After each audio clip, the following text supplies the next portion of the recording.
Живопись, графика, сценография, монеты, холодное оружие, луки, музыкальные инструменты. Разные грани творческой деятельности художника Баталла Джапуа теперь объединены в один каталог. О прошлом и будущем. Так назвала свою книгу кандидат педагогических наук, доцент кафедры изобразительного искусства и дизайна Елена Лабахуа.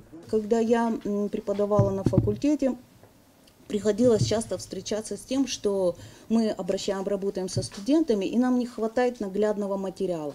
Нам хочется много образцов, нам нужно говорить, куда надо обращаться. Ну вот и подходили наши друзья, знакомые, товарищи, они говорили, что каталог такой необходим. Он необходим не для художника, не для его прославления, он нужен нам всем, потому что здесь поднят такой пласт абхазской культуры. Ну вот это та вещь, которая меня сподвигнула на это обратиться. В каталог вошли работы Баталла Джапуа с 1994 года. Все предыдущие сгорели во время Отечественной войны народа Абхазии.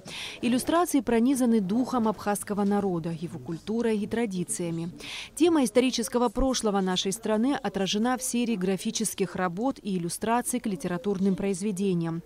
В акварельных картинах созданы образы, относящиеся к разным периодам. В каком бы жанре ни творил художник, для его работ характерны игра света, линий, гармоничные цветовые сочетания и контрасты.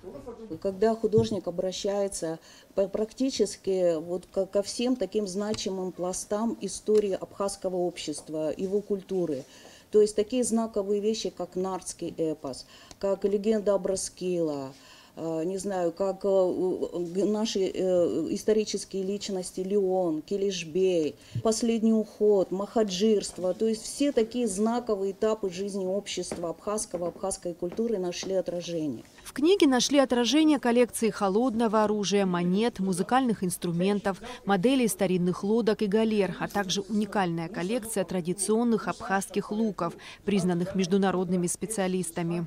Когда Баталл разрабатывал эти монеты, и печатались они в Банке России, в монетном дворе Банка России, то он какие-то новые технологические формы изобрел, то есть заменив proof и proof light, и получилось, то есть они говорили, это невозможно, в результате сделали нечто новое, и оно стало интересно. И его монеты, там тоже можно узнать, что они получают награды, его художественные работы. Это специально в каталоге нумизматики тоже отмечают, то есть особый художественный подход и особый художественный язык. Помимо иллюстраций в каталог включены 5 статей, посвященных творчеству художника. Бесценным подарком для учебного заведения назвал книгу Елены Лабахуа декан отделения искусства ГУ Нукзар Лугуа. Такое издание мы пока что не имели, и в ближайшее время это очень сложно сделать. Вы этим занимались десятилетиями, и поэтому такой успех, конечно, налицо. И я благодарю вас за все то, что вы проделали, за все эти годы, за то, что вы так тщательно изучили материал. Не поверхностный материал, я вам скажу, очень идет глубокий анализ. Книга о прошлом и будущем. Каталог Баталла Джапуа включает 750 красочных иллюстраций. Эсма Голанзе, Арина Гухава, Абхазское телевидение.